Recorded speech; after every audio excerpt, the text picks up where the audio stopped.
വയലാർ രാമവർമ്മ മലയാളത്തിലെ പ്രശസ്ത കവിയും ഗാനരചയിതാവുമാണ് വയലാർ രാമവർമ്മ. കേരളത്തിലെ ജനകീയ വിപ്ലവ കവി എന്നും വയലാർ അറിയപ്പെടുന്നു. 1928 മാർച്ച് 25 ആലപ്പുഴയിലെ ചേർത്തല താലൂക്കിൽ വയലാർ എന്ന ഗ്രാമത്തിൽ വെള്ളാരപ്പള്ളി കേരളവർമ്മയുടെയും വയലാർ രാഘവപ്പറമ്പിൽ അംബാലിക തമ്പുരാട്ടിയുടെയും മകനായി ജനിച്ചു. അദ്ദേഹത്തിന് 3.5 വയസ്സുള്ളപ്പോൾ അച്ഛൻ മരണമടഞ്ഞു. ചേർത്തല ഹൈസ്കൂളിൽ ഔപചാരിക വിദ്യാഭ്യാസം പൂർത്തിയാക്കിയ അദ്ദേഹം അമ്മയുടെയും അമ്മാവൻ്റെയും മേൽനോട്ടത്തിൽ ഗുരുകുല രീതിയിൽ സംസ്കൃത പഠനം നടത്തി. പിന്നീട് ആലപ്പുഴ ST കോളേജിൽ നിന്നും ബിരുദം നേടുകയും ജോലിക്കായി തിരുവനന്തപുരത്തേക്ക് പോകുകയും ചെയ്തു. 1945 കവിതകൾ എന്ന കവിതാ സമാഹാരമായ അദ്ദേഹത്തിൻ്റെ ആദ്യ പ്രസിദ്ധീകരണം പുറത്തിറങ്ങി. പിന്നീടാണ് സിനിമകൾക്കും സ്റ്റേജ് നാടകങ്ങൾക്കും വേണ്ടി അദ്ദേഹം ഗാനരചന ആരംഭിച്ചത്. ഈ ഗാനങ്ങൾ ജനങ്ങൾ ഏറ്റെടുക്കുകയും ചെയ്തു. 1961 സർഗസംഗീതം എന്ന കൃതിക്ക് കേരള സാഹിത്യ അക്കാദമി പുരസ്കാരം ലഭിച്ചു. 1974 നെല്ല്, അതിഥി എന്നീ 2 ചിത്രങ്ങളുടെ മികച്ച ചിത്രത്തിനുള്ള രാഷ്ട്രപതിയുടെ പദക്കവും അദ്ദേഹത്തിന് ലഭിച്ചു. വയലാറിൻ്റെ ജനശ്രദ്ധ പിടിച്ചുപറ്റിയ ഗാനമാണ് ബലികുടീരങ്ങളെ.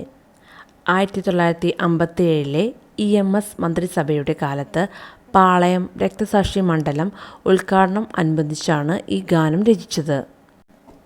200-ലധികം സിനിമകൾക്ക് അദ്ദേഹം ഗാനങ്ങൾ എഴുതി. അവയിൽ പലതും സിനിമയിലെ ക്ലാസിക്കുകളായി കണക്കാക്കപ്പെടുന്നു. ജീവിതം, പ്രകൃതി, പ്രണയം എന്നിവയെ പ്രതിപാദിക്കുന്ന ഉത്സവപ്പാട്ട്, നളചരിതം തുടങ്ങിയ നിരവധി കവിതകളും വയലാർ രചിച്ചിട്ടുണ്ട്. വയലാർ താഴ്ന്ന ജാതിക്കാരുടെ ഉന്നമനത്തിനും അവരുടെ വളർച്ചയ്ക്കും വേണ്ടി പ്രവർത്തിച്ച പ്രധാന വ്യക്തിയാണ്.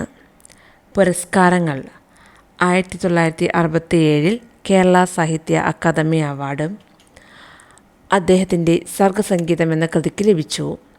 1972 ദേശീയ ചലച്ചിത്ര പുരസ്കാരം മനുഷ്യൻ മതങ്ങളെ സൃഷ്ടിച്ചു എന്നതിന് ലഭിച്ചു. വയലാറിൻ്റെ വസതി, മ്യൂസിയം, സമ്മേളന ഹാൾ, ഗ്രന്ഥശാല തുടങ്ങിയ സൗകര്യത്തോടുകൂടി ഒരു സാംസ്കാരിക കേന്ദ്രമാക്കി മാറ്റി. 1967, 1972, 74, 75 എന്നീ വർഷങ്ങളിൽ മികച്ച ഗാനരചയിതാവിനുള്ള കേരള സംസ്ഥാന ചലച്ചിത്ര പുരസ്കാരവും വയലാറിന് ലഭിച്ചു. കൊന്തയും പൂണൂലും, അശ്വമേധം, എനിക്ക് മരണമില്ല, പാദമുദ്രകൾ, രാവണപുത്രി, സർഗസംഗീതം, സത്യത്തിന് എത്ര വയസ്സായി എന്നിവയാണ് വയലാറിൻ്റെ പ്രധാന കൃതികൾ. മലയാള സാഹിത്യത്തിലെ മികച്ച കൃതിക്ക് 1977 മുതൽ വയലാർ രാമവർമ്മ മെമ്മോറിയൽ ട്രസ്റ്റ് നൽകിവരുന്ന പുരസ്കാരമാണ് വയലാർ അവാർഡ്. 1,00,000 രൂപയും കാനായി കുഞ്ഞിരാമൻ നായർ രൂപകൽപ്പന ചെയ്ത വെങ്കല ശില്പവും പ്രശസ്തിപത്രവുമാണ് അവാർഡായി ഒക്ടോബർ 27 വയലാറിൻ്റെ ചരമദിനത്തിൽ നൽകപ്പെടുന്നത്. കുടുംബം: 1949 ചെങ്ങണ്ട പുത്തൻകോവിലകത്ത് ചന്ദ്രമതി തമ്പുരാട്ടിയുമായുള്ള വയലാറിൻ്റെ വിവാഹം.